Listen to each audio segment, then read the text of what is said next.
one of the caveats that I do have some personal information that I did get personally involved in was some information that had to do with the Stargates and Looking Glass, and more specifically the 2012 problem with those projects.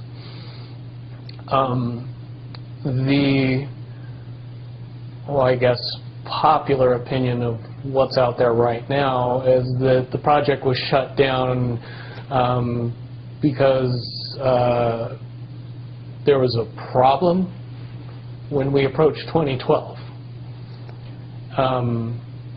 I've heard it described a number of ways, but to my knowledge, the problem is that the timelines converge on that point in time.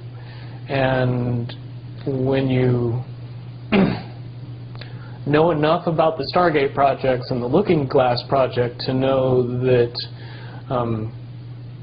how string theory works and how the possibility of possibilities works and how making one choice over here doesn't necessarily mean that the other choice couldn't exist at the same time. Mm-hmm.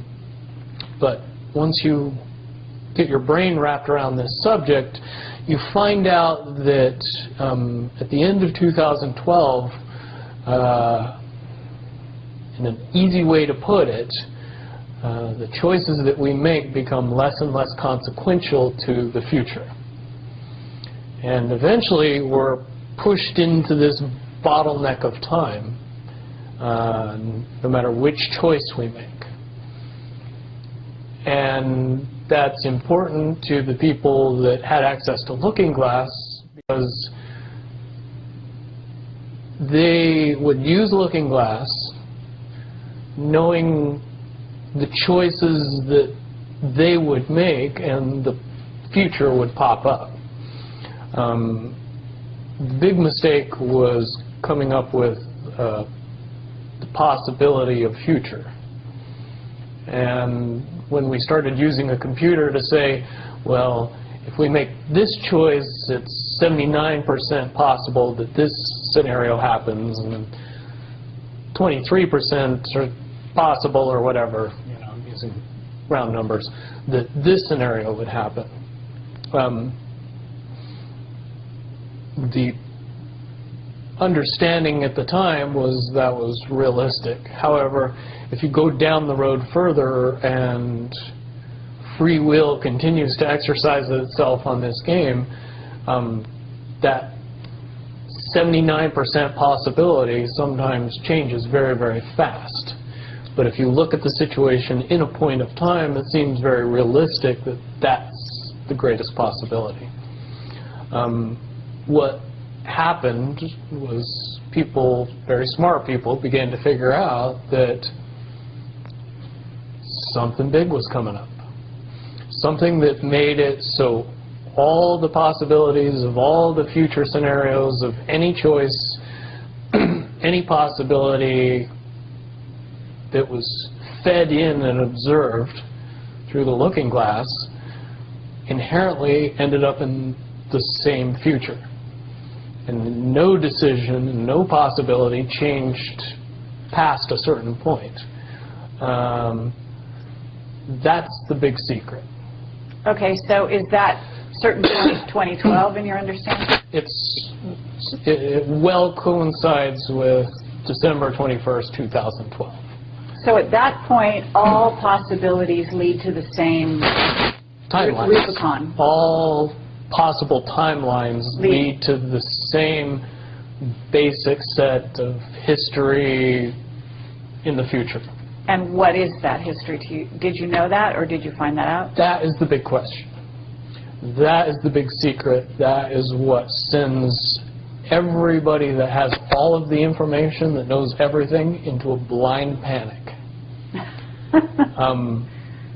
The people that know everything about Looking Glass, that have gotten all the reports and all the information, the elites of the world, probably figured out that that was the end of the game, and nothing could be manipulated beyond that point. So do you think that's held true? In other words, well, I have about 60 questions, but do you think that's true or holding true, that nothing could be manipulated, that they haven't found a way to manipulate, that that's still the case? I mean, this is knowledge that you would have gained back when? Back when I was in the military, it would have been before '97 when I got in trouble. And it was things that one of my particular areas that I was amazingly intuitive about is problem solving / mission planning, or more specifically, taking a bad mission and fixing it, getting everybody through and out of it. Troubleshooting an optimum future. Exactly. Certainly knowing how string theory and possible futures works makes it so you can work your mind very quickly to see the reality of what's happening and decide what decisions need to be made to change it for a particular outcome. Okay, but at a certain point you said that even the powers that be, so to speak, realized that having even abilities such as yourself, you're talking about, which they, in theory, had even using a computer or a looking glass. Right, they had to use a computer to do it. Right, so in essence, but at a certain point, it's still an end game. It's still, they cannot go beyond a certain point. At a certain point, after they're done hearing the computer tell them, this is what's going to happen, over and over and over and over again,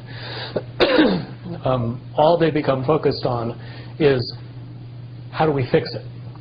Why? What is this that's going to happen? Do you know that? The inevitable contraction of the timelines. But what does that mean for this reality? Do you know that? I don't know that. What I do know is that I was called in and asked to solve this problem, this timeline contraction problem. And I eventually did my due diligence and did all the investigating, and basically only had one piece of information, and that was reinforcement. The computer's right. The timelines will contract down to some inevitable thing that you guys won't tell me about, so I can't help you. But what you're basically, you came back with was, it is inevitable, whatever it is. There is an inevitable event.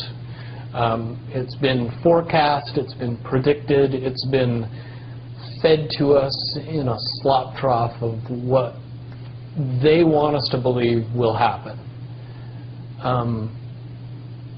But they don't actually however, know. They don't actually have control over what happens.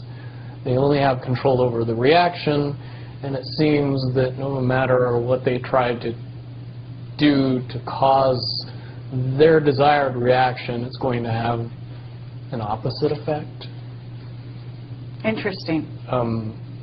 Now, it's much, much easier for me to explain today what that process is as opposed to back then.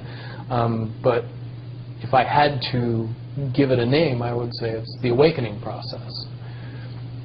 It's an evolution of consciousness that cannot, will not, and no matter what decisions or possibilities are injected into the equation, eventually it all resolves down to us all learning the truth and becoming aware of this massive dam of lies that has been built that keep us from knowing massive volume of information that we should otherwise possess.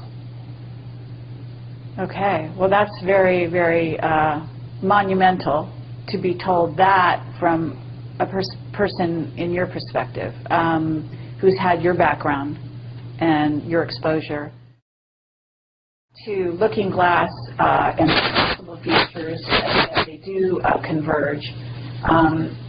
And the notion of, is there anything else that you can tell us, that you would want to tell us about that and the rest of the laundry list of sort of information that you had direct to either for yourself or through someone that you had vetted?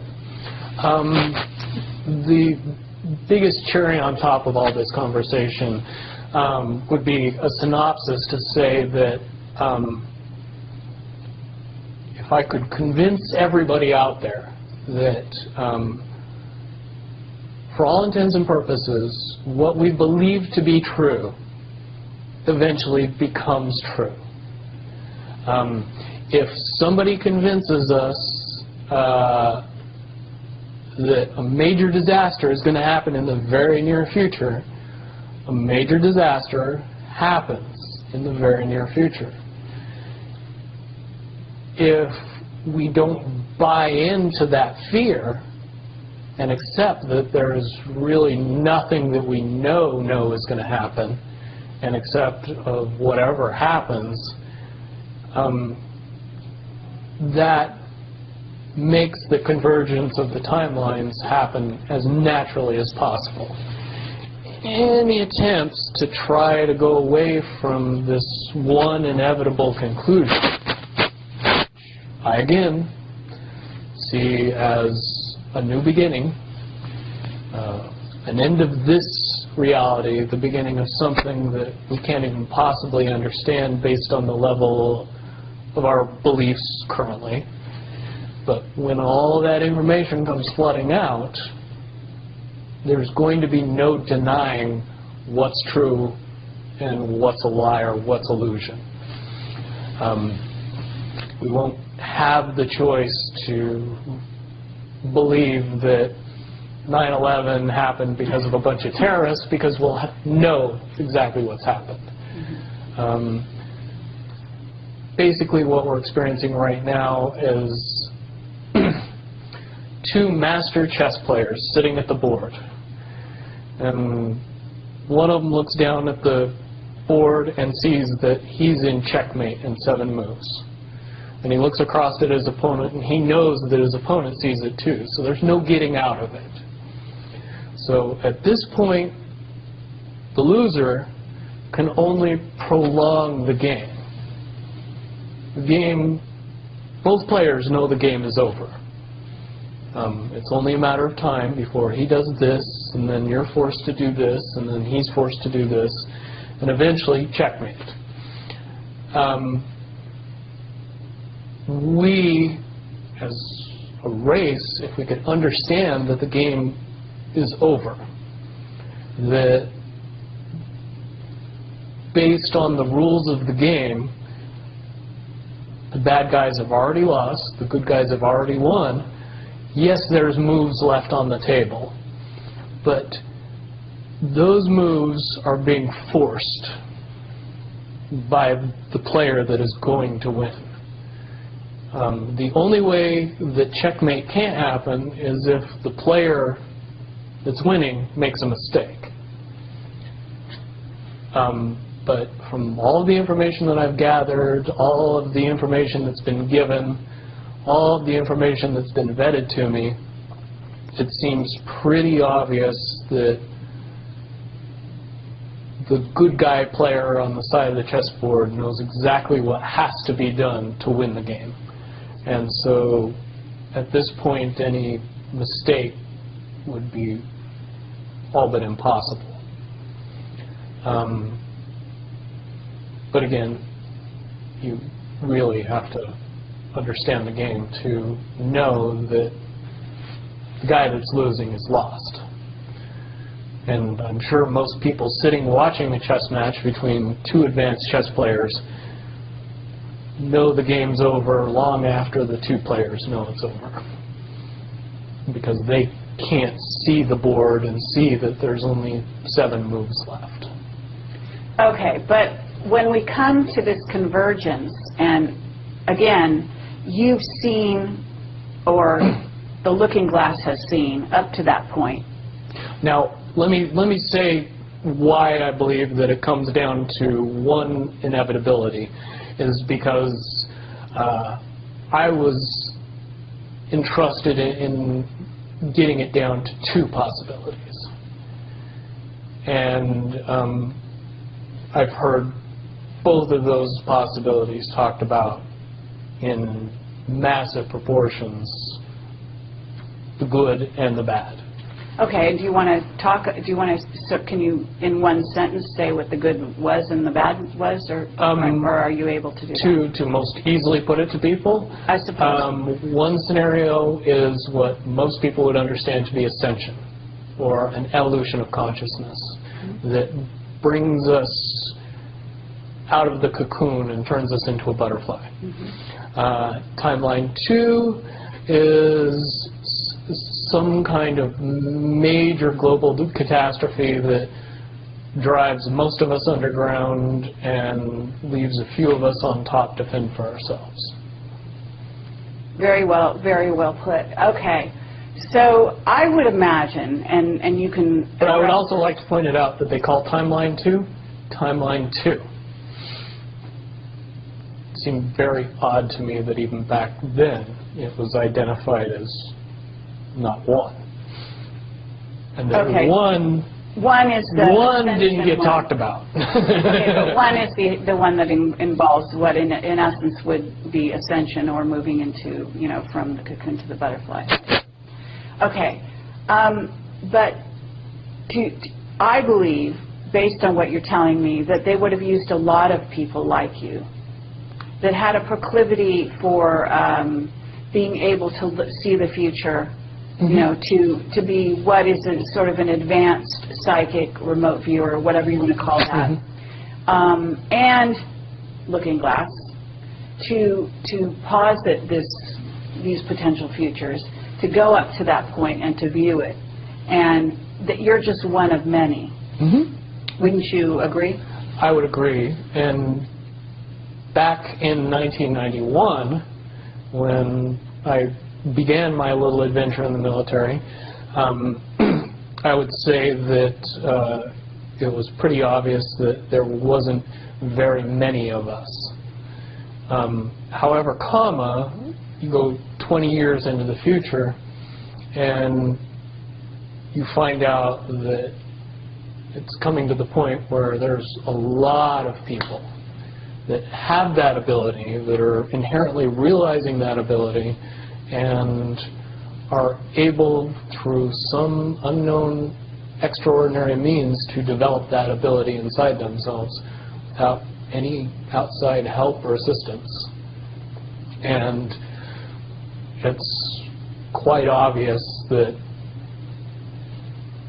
as far as advanced intellectual abilities, as far as simple intelligence levels, and cognitive skills of the human race has increased exponentially in the past 20 years. And people that were 10 years old in 1991 are now 30 years old and fully awake and conscious of this burning inside that says, I am a lot more than what I see in the mirror. Absolutely. Okay. I do have a question in regard to what the military-industrial complex has been working on. Because with the knowledge that you say they have, assuming that they have this level of knowledge that you're talking about, right? In other words, of the timelines converging and the fact that there was going to be something. And I don't know if you saw the movie or the TV show Fast Forward. I mean, but there's been so many possible, you know, scenarios in that regard. But one of the things that goes on is they are very busy building underground bases, supposedly underground cities. And so they seem to be hedging their bets for the negative timeline and putting their emphasis there. And would you say that that is because they, I mean, why would somebody want something negative to come true? Well, of course, the Illuminati have a program that they're working on in that regard. But basically, the sort of well-meaning military that just goes after contingencies, you know, and is just working towards a future that they want to prevent or deal with when it comes. Can you explain why they have been hedging their bets to such a degree on the negative? It's very simple. They're insane. And beyond insane, they have literally deluded themselves into believing that they can somehow manage to get away with what they're trying to get away with. There is a distinct lack of reality in that thinking. Okay, what about the notion that CERN, for example, is engaged in trying to beat that game, as you call it? I would say, look at the problems CERN has had. The crazy little things that have kept that project from moving forward.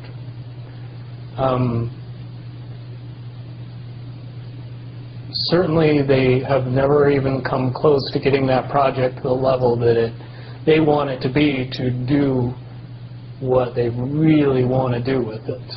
Okay, well, what about the notion that that's the party line, that they haven't been able to do so? But if you really think about it, that's what they would prefer people believe, so that they don't think that there's a threat. But when you